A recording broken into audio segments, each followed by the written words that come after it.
27 depois de Cristo, né? Dia 27,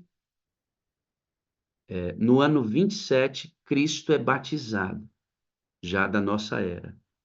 No ano 27, ele é batizado. Os dias eram contados regressivamente até Jesus Cristo. Depois de Jesus Cristo, o ano começa a ser contado 1, 2, 3, 4 e assim vai até hoje, né? Então, no ano 27, Cristo é batizado, cumprindo exatamente o término das 62 semanas. Cristo é batizado por João Batista nesse ano. No ano 31, ele é morto, ressuscita, vai aos céus. Depois ele volta, fica com os discípulos, os orienta, retorna definitivamente aos céus, é entronizado, o Espírito Santo é derramado e dá-se início à igreja cristã, cristianismo. Então, no ano 31 ele morre. E no ano 34, Estevão é apedrejado, dando fim aos 490 anos destinados ao povo judeu. Sendo assim, dos 2.300 anos, destacando os 490, restam 1810. E da nossa era já haviam passado exatos 34 anos. 1810 mais 34, 1844. O calendário usado por eles depois de alguns ajustes para chegar à data de 22 de outubro de 1844 foi o calendário caraíta. Depois vocês procurem estudar mais detalhadamente sobre isto para entender. 457, o início da profecia dos santos de Cristo. 408 começa o período das 62 semanas. 27, Jesus é batizado. 31, ele morre. 34, Estevão é apedrejado. E segundo a profecia, em 1844, Jesus Cristo começa a purificação do santuário. Esta é a profecia. Só que Guilherme Miller e os que estavam estudando com ele erraram na compreensão de qual seria o santuário a ser purificado. Eles imaginaram, Clarice, que o santuário a ser purificado, entenderam que era a terra e não o santuário celestial. E por isso, seguindo as datas e a compreensão desta profecia, eles anunciam a volta de Jesus para 22 de outubro de 1844.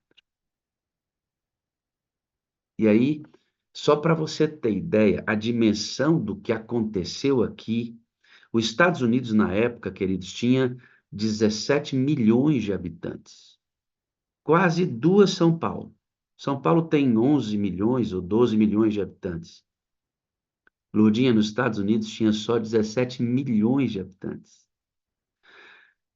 Na grande decepção, no desapontamento, cerca de 200 mil mileritas adventistas, porque já aguardavam a vinda de Jesus, mas não do sétimo dia, aguardavam diretamente a volta de Jesus e mais de 1 milhão de americanos haviam recebido informação sobre a volta de Jesus através desse processo todo da compreensão da profecia. O fato é que 22 de outubro de 1844 chegou e nesta rocha aqui que eu vou mostrar para vocês, nesta rocha aqui, daqui a pouco eu volto a falar desse moço, nesta rocha aqui, que você vê o pastor Albertin, foi meu professor, e outros pastores da Igreja Adventista, certamente conhecendo, esta aí é a rocha da Ascensão. Alguns dizem que ela está no fundo da casa de Irã Edson, mas a grande maioria entende que esta rocha está nos fundos da casa de Guilherme Miller. O grupo que estava com ele, neste ambiente que vocês, exatamente nesta rocha, eles aguardaram a iminente volta de Jesus em 22 de outubro de 1844. E Jesus não veio. Aquelas 200 mil pessoas se espalharam completamente depois da decepção.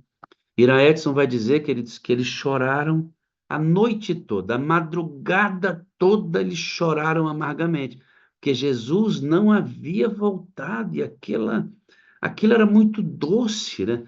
A ideia de que ele estava voltando era uma ideia doce, maravilhosa. As angústias iriam passar, as tribulações cessariam, estaríamos definitivamente guardados na mão do Eterno, sem sofrer com a tendência pecaminosa, libertos de um corpo corruptível, não haveria mais morte, dor, sofrimento, traição. Ah, mas como essa ideia foi doce! Como essa ideia foi doce! Desse grupo que se decepcionou, dois braços muito fortes surgiram. Ah, o grupo que foi denominado o grupo da porta aberta e um outro grupo denominado como o grupo da porta fechada. Qual era a diferença entre eles?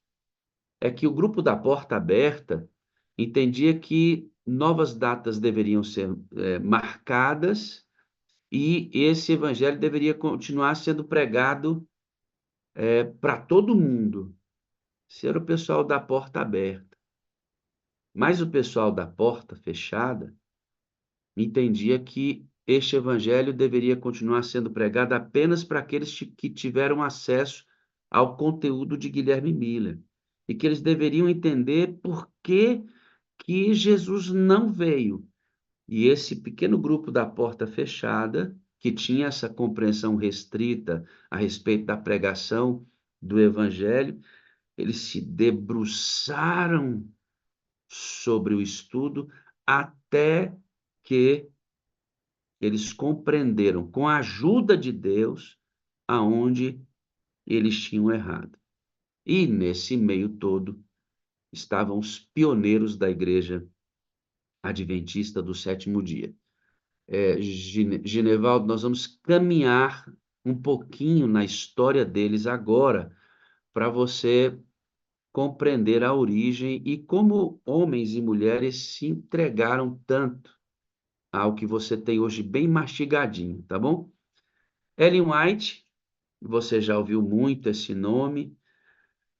É muito interessante, queridos, porque a contribuição literária de Ellen White é um negócio gigantesco, gigantesco. Eu gostaria muito, mesmo, do fundo do meu coração, que nós adventistas apreciássemos muitos escritos de Ellen White, respeitando as regras hermenêuticas, ou seja, as regras de interpretação no que diz respeito ao conteúdo que ela produziu, para que não haja distorções a respeito do que ela disse e prejuízos sejam causados na igreja por causa disso.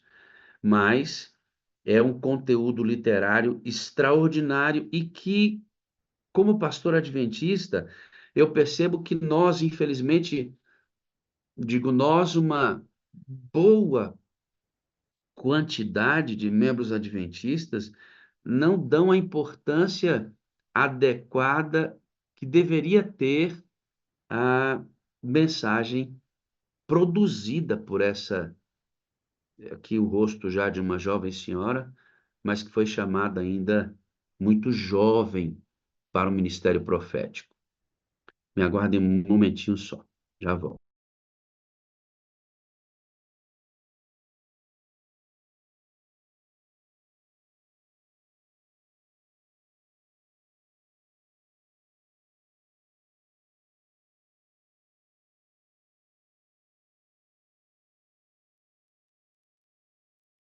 Pronto. Outras duas pessoas foram convidadas por Deus para exercer esse ministério profético. Dois homens, ambos não aceitaram o convite, então o Senhor decidiu convidar esta moça, que aos 9 anos de idade sofreu um acidente gravíssimo. Se você não sabe, vai saber agora. Uma outra criança acertou Ellen White no rosto, ela ficou em coma e depois disso, com dificuldades de aprendizado, de ir à escola, se tornou uma juvenil bem doentinha e também uma adolescente bem doentinha, muitas vezes muitas vezes muito próximo da morte. E eu vou trazer para você aqui, agora, um laudo médico sobre Ellen White. Esse laudo médico está no livro A Mão de Deus ao Leme, escrito por Enoque de Oliveira. Se você nunca leu, um excelente livro sobre a história da igreja. Ele vai dizer assim, ó, o médico que atendia a senhorita Armon, ainda Armon, ela não havia se casado ainda, né? Ele escreve então sobre a saúde de Ellen White. Ele diz assim: olha que coisa. Quando eu li esse laudo médico, eu disse: só Deus mesmo pode produzir algo tão exuberante de um ser humano tão frágil, né? A senhora Armon vivia então um momento crítico, diz o médico. Durante várias semanas havia podido falar mais do que em sussurros. Várias semanas, irmão. Ellen White não conseguia proferir palavras de forma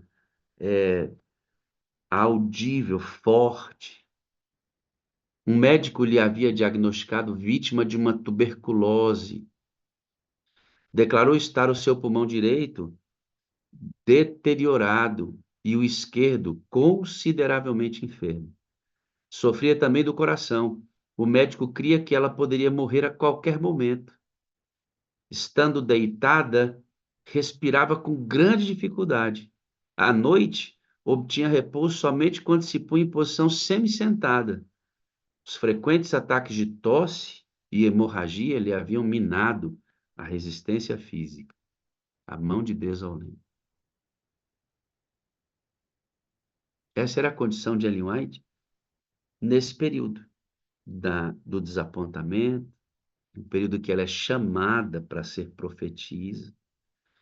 Sabe, amados, se você não entende o ministério de Ellen White, a gente tem um livro escrito A Mensageira do Senhor, explicando só o ministério dela. Como nós devemos encarar os seus escritos, como devemos interpretar corretamente Ellen White para nós não causarmos fraturas desnecessárias na igreja, que é o que acontece com algumas pessoas. E assim, me impressiona, dada a importância da obra literária dela, e por considerarmos Ellen White inspirada por Deus, o tanto que nós temos de adventistas do sétimo dia que não leem o espírito de profecia. Hoje mesmo a Viveuda vai dar um testemunho, deixando bastante claro que ela, como adventista de berço, não tinha o hábito de ler o espírito de profecia. Como pode? Como é que pode algo tão precioso, algo produzido pelo próprio Deus, não receber a sua importância? Bom, nós entendemos Ellen White desta maneira aqui, ó, preste bem atenção. Ela não tem a mesma autoridade bíblica. A única regra de fé é a Bíblia. Mas Ellen White tem a mesma inspiração bíblica. O que quer dizer que ela não tem a mesma autoridade? Quer dizer que os escritos dela não possuem autoridade? Tem autoridade. A autoridade de uma profetisa, mas não canônica. Ou seja, ela não faz parte do cânon bíblico. Nossa única regra de fé é a Bíblia. Mas e Ellen White? Ela é uma base dada por Deus para nos ajudar a entender a Bíblia. Ellen White nunca vai de encontro à palavra. Ela nunca está em dissonância com a Bíblia. Mas o que que ela faz? O Senhor mostrou para ela detalhes que não estão na Bíblia e que quando lemos amplia o nosso conhecimento. Por exemplo, a Bíblia narra o milagre de Jesus, né? Não está lá escrito o milagre. O que o Espírito Santo fez com Ellen White? O Espírito Santo deu mais informação a respeito de como foi que aquele milagre aconteceu. Detalhes a mais. Nada novo. Detalhes a mais. Ela nos ajuda a compreender as profecias. Teve papel importante na confirmação, porque Ellen White, ela não definiu nenhuma crença ou doutrina adventista, mas o Senhor a usou para confirmar muitas delas. as doutrinas e crenças fundamentais são todas elas estudadas com muita oração, jejum, com a ajuda de muita gente. Foi assim desde o começo. E muitas vezes o Senhor, através de Ellen White, confirmou que aquele era o caminho correto, como, por exemplo, a respeito da lei de Deus, do santuário celestial. E nós vamos ver isso aqui, tá bom? Quando ela recebeu a visão, olha como foi a atitude dela. Uma adolescente, né? Com medo, insegura, doente, né? Ela diz assim, ó: nesta primeira visão, foi-lhe revelada a jornada do povo do advento, desde o desapontamento em 44 até os portais gloriosos da cidade de Deus. Com a visão veio a frágil jovem de 17 anos o imperativo de ir e relatar aos outros a luz que lhe fora revelada. Suas preocupações são descritas nas seguintes palavras. Então, ela teve a sua primeira visão em dezembro. Em outubro teve o desapontamento. Em novembro, ela certamente vai receber o chamado. E em dezembro, ela tem a primeira visão, que é conhecida, muito embora ela não tenha dado nome, como caminho estreito. E aí, toda vez que você vira esta imagem aqui, ó, é simbolizando esta primeira visão de Ellen White, tá vendo? Jesus no centro, representando a caminhada do povo de Deus de 844 até a volta de Jesus. E ela vai dizer que o caminho vai se estreitando, se estreitando, se estreitando até chegar no final apenas o remanescente. Muitas pessoas deixam, abandonam o caminho, mas tem um grupo que permanece firme demais. E aí ela diz assim, ó: depois que saí da visão, estava excessivamente perturbada. Dirigi-me ao Senhor em oração e roguei-lhe que pusesse a responsabilidade sobre outra pessoa. Parecia-me que não a poderia suportar.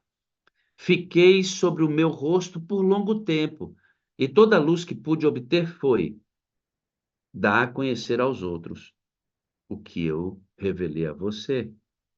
Era a única coisa que ela recebia de Deus, era a ordem de continuar revelando.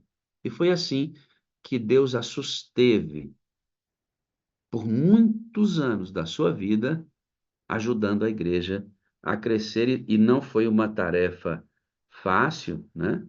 A gente, quando estuda detalhadamente como isso tudo aconteceu, não foi uma tarefa fácil para esta jovem adolescente que se tornou uma mulher, uma senhora, uma idosa, pregando e ajudando a Igreja Adventista a se tornar essa extraordinária estrutura em mais de 200 países do mundo, com mais de 20 milhões de membros distribuídos pelo globo. Importantíssima figura adventista do sétimo dia, que eu gostaria de sugerir a você: leia mais, estude mais. Deixa eu te fazer uma pergunta: quantos livros do Espírito e Profecia você já leu de capa a capa? Hein, irmãos? Pensa, quantos livros você já leu de capa a capa, queridos? Você sabia que tem adventista que nunca leu um livro de capa a capa? Como pode? Algo tão precioso não pode ser assim. Vamos falar um pouquinho sobre a obra literária dela? Olha só que coisa, isso daqui precisa ser atualizado, claro, né? Porque está falando aqui logo depois da sua morte, em 1915. À época de sua morte, as produções literárias de Ellen White totalizavam aproximadamente 100 mil páginas. 24 livros em circulação, quando ela morreu, viu?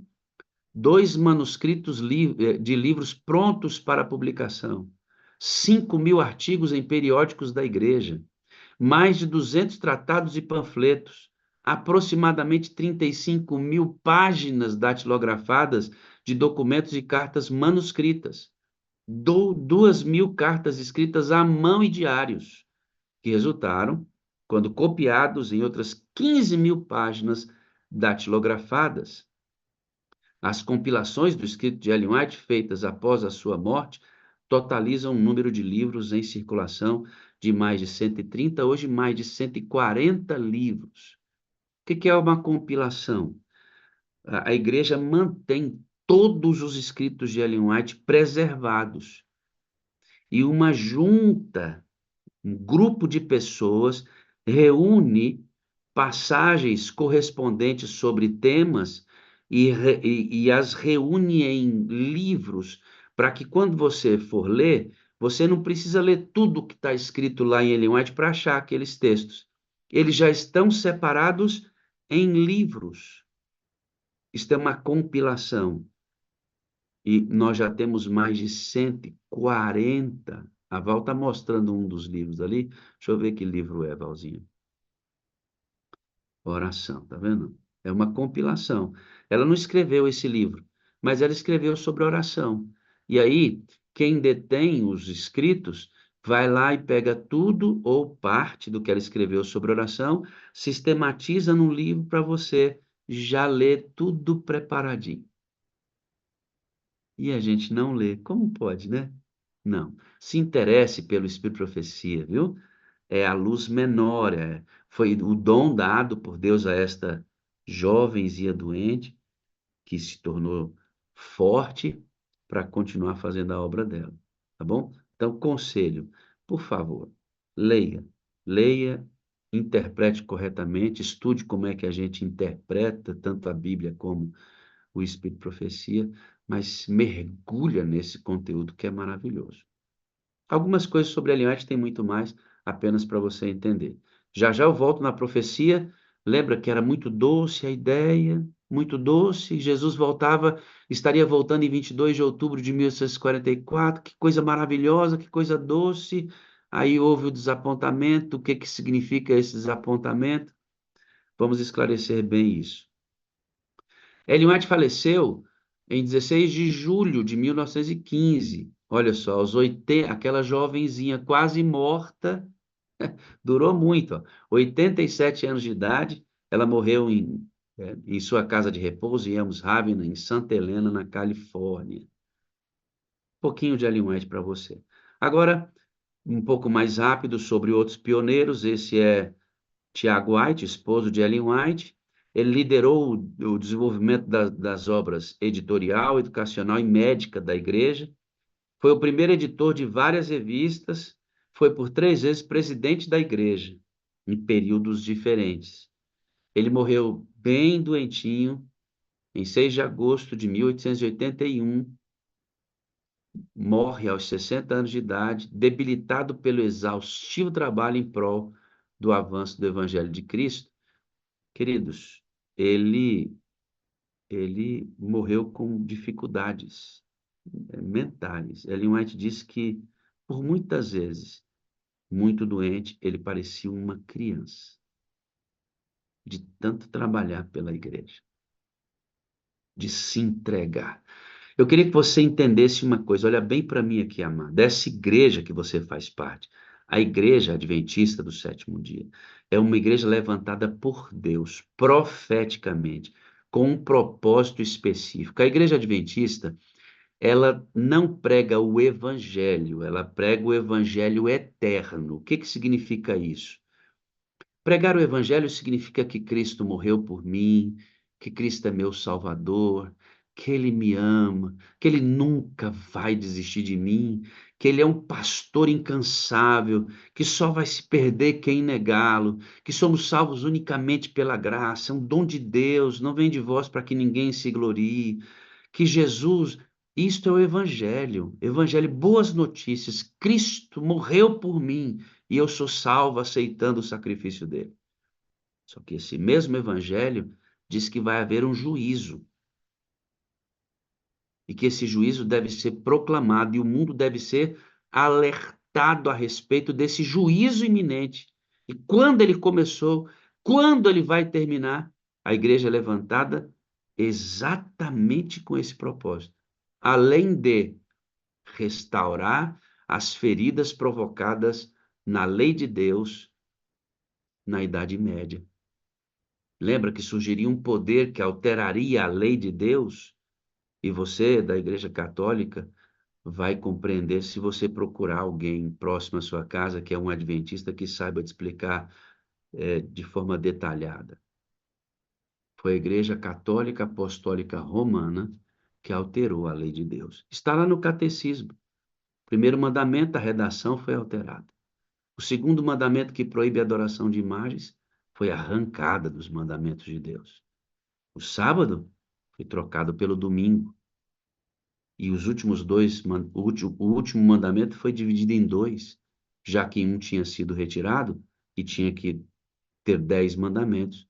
O último foi dividido em dois, sem nenhuma autorização ou indicação bíblica.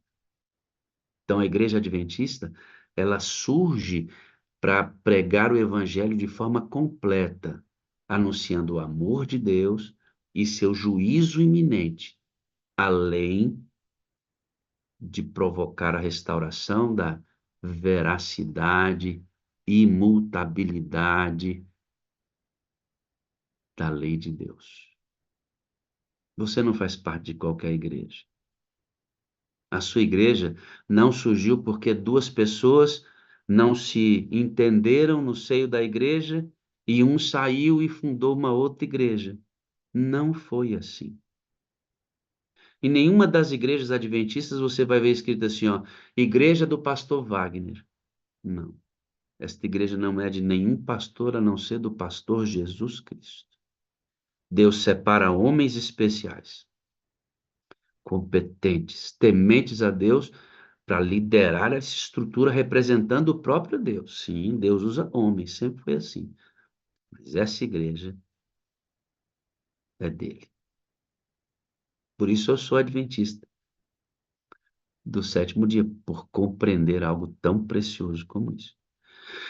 Vamos avançar, amados, que esse tema é maravilhoso. Agora vamos entender aí outro nome da igreja, que é o Senhor José Bates, um dos primeiros a aceitar a verdade a respeito do sábado. Ele transmitiu a mensagem do sábado e da reforma de saúde ao casal White. Ele recebeu o sábado de uma senhora chamada Raquel Prates. Você vai conhecer. Essa figura é muito importante, viu? Esse camarada era rico, mas ele gastou quase todo o seu dinheiro em publicações para divulgar a compreensão adventista sobre a purificação do santuário e as doutrinas iniciais ou crenças iniciais da igreja. Esse aqui, Ira Edson, esse foi extraordinário. Ele, junto com Samuel Snow, corrigiu a interpretação de Daniel 8,14 e ajudou a organizar associações sabáticas, além de colaborar como evangelista itinerante na década de 50. Evangelista, ajudou a reorganizar a interpretação da profecia e ele começou a organizar as associações sabáticas. Sabe aquele grupo pequeno do grupo que achava que era para pregar só para adventistas que haviam participado da grande decepção, da porta fechada? Então, ele fazia parte desse grupo, com Bates, com Tiago White, com Ellen White, com todos os outros que eu vou mostrar aqui. Então, eles organizaram como que concílios aos sábados. E nesses concílios sabáticos, ou associações sabáticas, né? Eles começaram a organizar a igreja que tinha 1.500 membros, 13 congregações. Ele ajudou a fazer isso, além de reorientar a interpretação da profecia de Daniel 8,14. Daqui a pouco eu vou contar para você como é que foi isso. J.N. Andrews, esse foi o primeiro missionário oficial enviado para evangelizar em terras além-mar, na Suíça, em 1874. Ele foi o terceiro presidente da Associação Geral. Foi presidente da igreja também, esse homem. Esse camarada falava 7 idiomas. Um megacéfalo, né? Extraordinário, homem muito inteligente. Hoje nós temos Estados Unidos, a nossa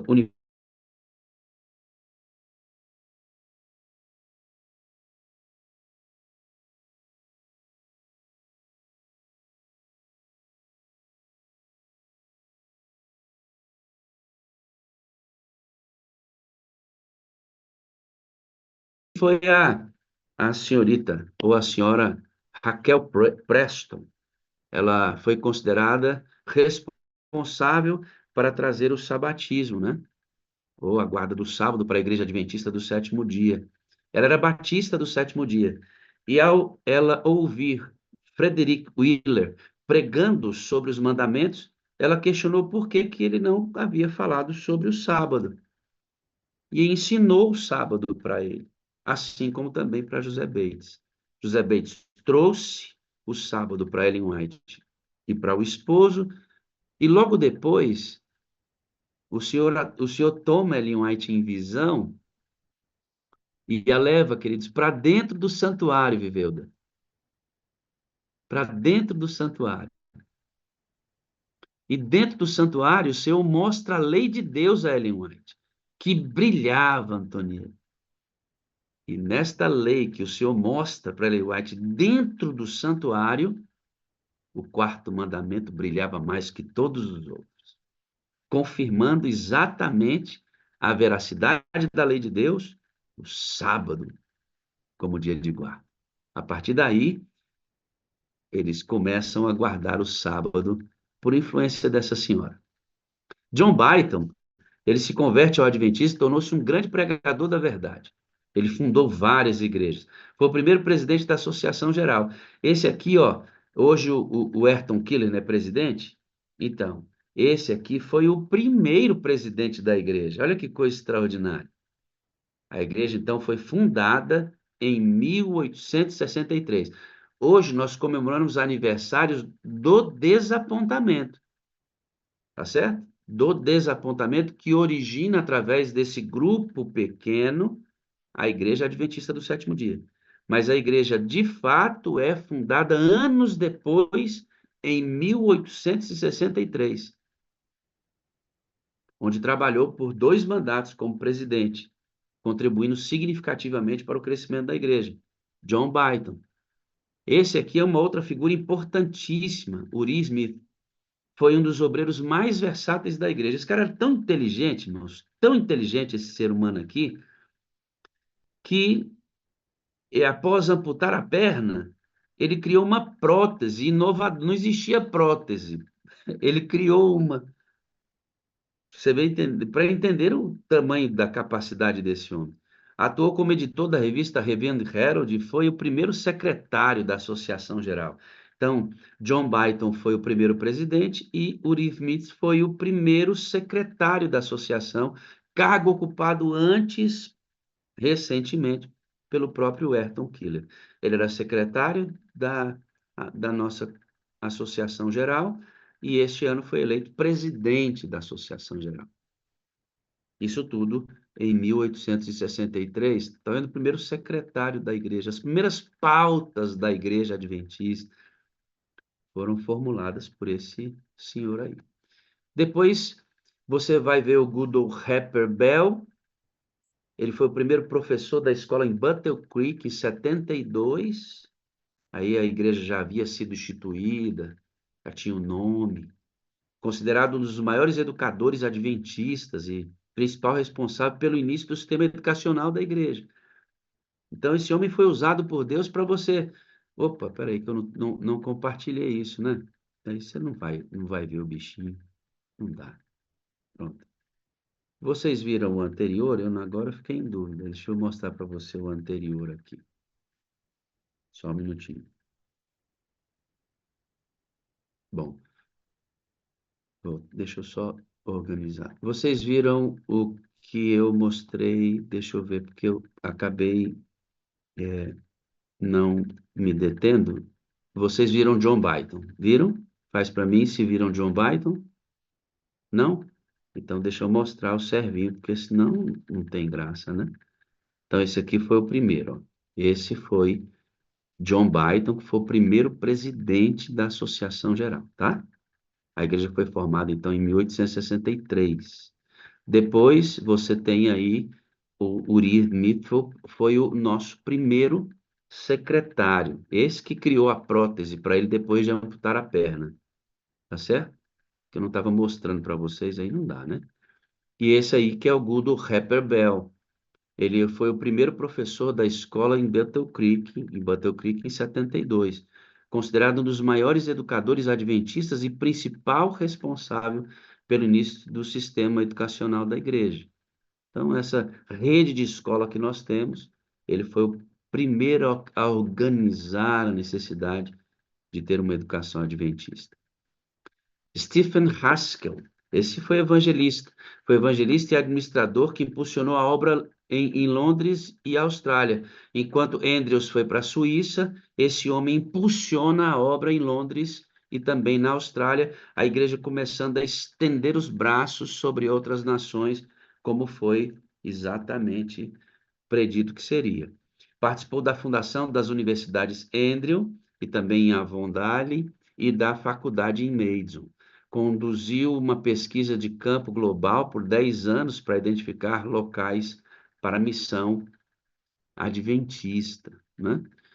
Você tem John Norton Loughborough, esse camarada aqui foi um grande ministro que atuou até a sua morte em 24. Ele vai morrer depois de Ellen White, deixando um importante legado histórico para a igreja. Presenciou várias visões de Ellen White e escreveu diversos livros sobre a história da igreja adventista. Importante pioneiro. Vamos reestudar agora a profecia. Ira Edson foi, como eu disse anteriormente, que reorientou o estudo da profecia. Veja aqui, presta atenção que nós já estamos indo para o final. Eles haviam interpretado que em 22 de outubro de 44, o santuário a ser purificado seria a terra. Isso foi um equívoco, um equívoco. E Deus usou Irã Edson, não somente Irã Edson, mas ele também vai utilizar outro homem para que isso fosse feito, que é esse aqui, Cruzier. Ele quis, junto com Ira Edson, eles se aprofundam no estudo para entender por que eles haviam se equivocado na compreensão da profecia. Jesus não tinha voltado em 22 de outubro de 44. Então, eles estudam, estudam, estudam, e Ira Edson, incomodado com tudo isso, e o sistema lá na época era muito fazendário ainda, as pessoas iam muito em fazenda, ele sai da sua fazenda para ir na direção de uma outra onde haviam mileritas adventistas decepcionados, precisando de ajuda, já logo depois da decepção, do desapontamento. E aí Ellen White narra como é que ele teve um insight, como uma visão. Ele estava passando por dentro de um milharal e ela Zilma descreve assim, ó, que ele sentiu um leve toque no seu ombro. Quando ele sentiu, Delmarino, um leve toque no seu ombro, ele ouviu o Espírito dizer assim: olha para cima. E quando ele olhou para cima, ele viu Jesus saindo do Santo para o Santíssimo. Alguns dizem que foi um insight, uma iluminação, outros entendem ter sido uma visão. O fato é que o santuário não era a terra, estava muito doce. O santuário a ser purificado era o celestial. Havia um santuário celestial. Quando Deus pede para Moisés construir o santuário móvel, ele diz assim: Moisés, faça um santuário e copie exatamente o modelo que eu vou te mostrar. E o modelo copiado foi o modelo do céu. Aí ele volta.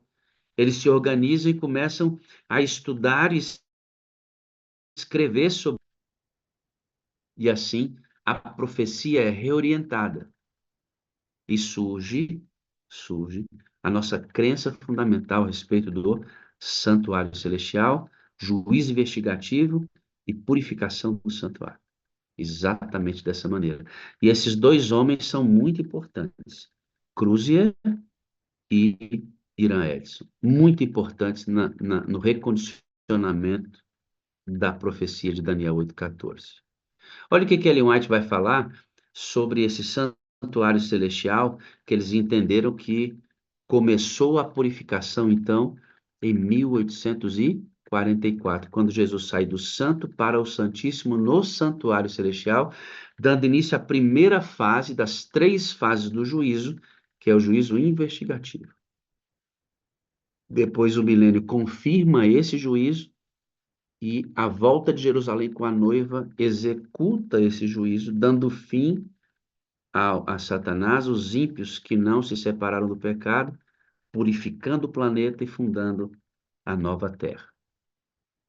Eles entenderam isso. Olha o que Ellen White fala sobre.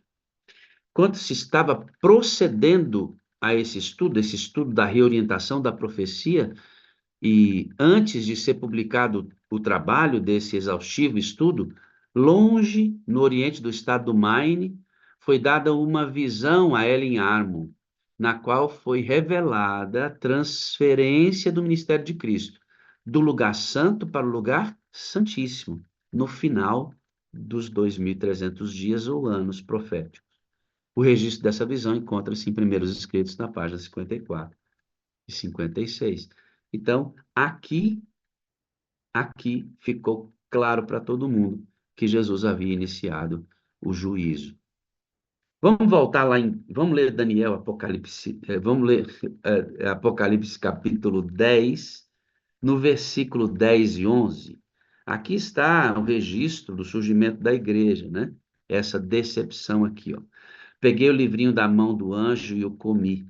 Ele me pareceu doce como mel em minha boca, mas ao comê-lo senti que meu estômago ficou amargo. Então me foi dito: é preciso que você profetize de novo acerca de muitos povos, nações, línguas e reis. Então, este livrinho doce, engolido, ficou amargo. Doce na boca, por quê?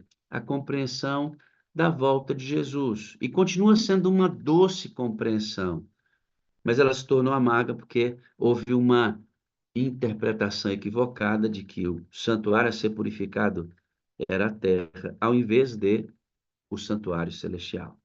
Deus corrigiu isso, reorientou, e esse pequeno grupo da porta fechada se tornou um grande grupo. Mais de 20 milhões de adventistas, mais de 200 países anunciando o juízo e a iminente volta de Jesus. Você faz parte dessa igreja, levantada por Deus dentro de uma profecia. A igreja não é fruto de desarranjos humanos. A igreja é fruto da orientação e do cuidado de Deus. Você não faz parte de qualquer igreja. Você não faz parte de qualquer igreja. Você faz parte de uma igreja profética, descrita, desenhada na Bíblia. Isso deve dar segurança para você a respeito de qualquer coisa que aconteça com esta mesma igreja. Tá bom? Agora, eu quero caminhar com vocês sobre algo muito importante. Com o intuito de fortalecer a fé e consolidar seus fundamentos e unificar os crentes, aquele pequeno grupo de adventistas sabatistas começou a promover o congressos sabáticos para estudar a Bíblia. Em 48 foram realizados ao menos 6 congressos sabáticos. Nessas reuniões, os fundamentos doutrinários do movimento adventista sabatista se estabeleceram. Pelo menos 8 pontos, 8 crenças fundamentais tiveram consenso e foram aprofundados nos anos posteriores. Estas foram as primeiras crenças adventistas. Hoje são 6 doutrinas e 28 crenças. Mas o embrião da fé adventista foram estas 8 crenças aqui, ó. O iminente segundo advento de Cristo, de maneira pessoal e visível, o ministério de Cristo no santuário celestial em 2 fases, o sábado como dia de guarda bíblico, a aceitação do ministério profético de Ellen White, a proclamação das 3 mensagens angélicas de Apocalipse 14, a mortalidade da alma e o estado do sono inconsciente, o tempo em que aconteceriam as 7 últimas pragas e a aniquilação dos ímpios no final do milênio. Foi assim. Essas 8 crenças nortearam o desenvolvimento posterior das 6 doutrinas adventistas e das 28 atuais crenças fundamentais. Isso aconteceu logo depois. Esse camarada aqui, o David Hilt, após um período de longas discussões, no 1º de outubro de 1860, antes mesmo da fundação oficial da igreja, ele deu a sugestão do nome. Então, quando você diz assim, ó, eu sou adventista do sétimo dia, foi esse moço aqui, ó. Tiago White havia insistido que nós devíamos ter a ideia do advento e do sábado na identidade do nome. Então, então vamos nos chamar adventistas do sétimo dia. E foi assim que o nome da igreja foi estabelecido. Essa era a casa onde ele morava. Diferente, né, da nossa cultura. Bom, cerca de 3 anos depois, dia 20 a 24 de maio de 1863, em Battle Creek, Michigan, aconteceu uma assembleia com a participação dos delegados de 9 associações, associações sabáticas, sendo votada a organização da Associação Geral dos Adventistas. John Byton, primeiro presidente, Uriah Smith, o secretário, Eli Walker, o tesoureiro. Esse aqui foi o primeiro grupo, primeira célula administrativa da Igreja Adventista, que contava com apenas 1.500 membros nesse período. Bom, falando de crenças, aí estão as 6 doutrinas adventistas. A doutrina de Deus, desculpa aqui está errado, não é do Deus, né? Doutrina de Deus, do homem, da salvação, da igreja, da vida cristã e a doutrina dos últimos eventos. Tá bom? São 6 doutrinas. 6. E dessas 6 doutrinas surgem as 28 crenças fundamentais. Vamos estudá-las aqui separadamente. Doutrina de Deus. As Escrituras Sagradas, a Trindade, o Pai, o Filho e o Espírito Santo. Doutrina do homem, a criação e a natureza da humanidade. Doutrina da salvação, o grande conflito, vida e morte e ressurreição de Cristo, a experiência da salvação, crescimento em Cristo. Doutrina da igreja, a igreja, o remanescente e sua missão, a unidade do corpo de Cristo, o batismo, a ceia do Senhor, os dons espirituais, o dom profético. Doutrina da vida cristã, a lei de Deus, o sábado, mordomia, conduta cristã e casamento e família. Doutrina dos últimos dias, o ministério de Cristo no santuário celestial, a segunda vinda de Cristo, a morte e a ressurreição, o milênio e o fim do pecado e a nova terra. São estas as 6 doutrinas com as crenças correspondentes a cada doutrina. São 28. Fraca e defeituosa como possa parecer, a igreja é o único objeto sobre o que Deus confere em sentido especial a sua suprema consideração. Ele, Deus, a vigia constantemente e a fortalece por seu Espírito Santo para que possa representar seu caráter na terra. Ok? Esta igreja, que você acabou de conhecer um pouco da história, seus pioneiros, ela é objeto de cuidado especial de Deus. E ele não vigia a igreja de vez em quando, não. É constantemente. E quando ele achar que tem que fazer acertos, ele vai fazer. Você vai lembrar que ele colocou fogo em Battle Creek, porque estavam sendo impressos nos prelos adventistas doutrinas heréticas sobre o panteísmo. Ele deu uma visão e um anjo com uma espada flamejante foi visto sobre a editora da igreja em Battle Creek e pegou fogo. Foi Deus. Então, você vê problemas na igreja? A igreja tem problemas? Tem. Mas não é por causa desses problemas que ela deixa de ser a igreja de Deus. Ah, eu vou sair da igreja porque ela tem problema. Então é você que é o problema, se você sai. Ah, um pastor da igreja cometeu um erro. Desde quando homens de Deus não cometem erros? É só olhar para a própria Bíblia. O importante é que o dono da igreja nunca errou. E nem vai errar. É o Senhor Jesus Cristo.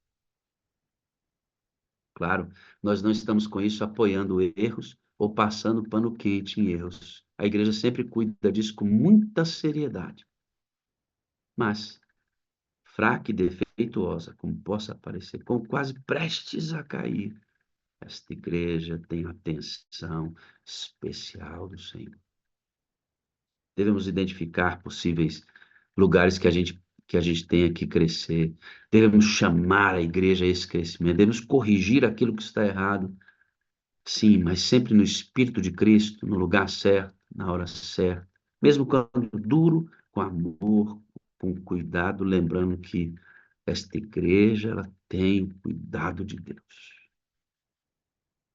Eu vou terminar lendo um texto e vou perguntar para você, por que que a igreja, por que que Jesus não voltou ainda? Jesus já poderia ter voltado? Claro que sim. Ele já poderia ter voltado. A Bíblia diz que para a vinda de Jesus não havia nem adiantamento e nem tardança. Quando a Ellen White fala sobre essa vinda, nem adiantamento e nem tardança, ela está falando, Cibele, do nascimento de Jesus Cristo. Isso aí não tinha nem adiantamento nem tardança nisso. Nasceu no dia que deveria nascer. Depois de 1844, não há data marcada para os acontecimentos que estão para acontecer, que virão à frente. Não existe data marcada, mas eles já poderiam ter acontecido. A porta da graça já poderia ter acontecido, o decreto dominical já poderia ter acontecido, o derramamento da chuva serôdia já poderia ter acontecido e Cristo já poderia ter voltado. Não existe no calendário de Deus uma data que ele marcou e diz: quando chegar nessa data, independentemente da ação humana, eu vou voltar. Não existe essa data. Cristo viu essa data. Ele viu quando o esforço humano vai se somar com o esforço divino e as condições de pré-requisitos para a vinda dele se cumprirão como num eclipse. Ele viu essa data. Ela já poderia ter acontecido. Olha o que a Ellen White diz, e com esse texto eu termino. Ela diz assim, ó, houvessem os adventistas, presta bem atenção no que eu vou ler, tá? Testemunhos para a Igreja, volume 8, página 115. Houvessem os adventistas daqueles primeiros dias, prosseguido mantendo sua confiança na mão guiadora que havia sido vista em suas experiências passadas, teriam eles contemplado a salvação de Deus. Se todos os que haviam trabalhado de forma unida na obra de 1844 houvessem recebido a mensagem do terceiro anjo e a proclamado no poder do Espírito Santo, o Senhor teria operado poderosamente em conexão com tais esforços. Um dilúvio de luz, e o anjo iluminou todo mundo. Um dilúvio de luz ter-se-ia derramado sobre o mundo.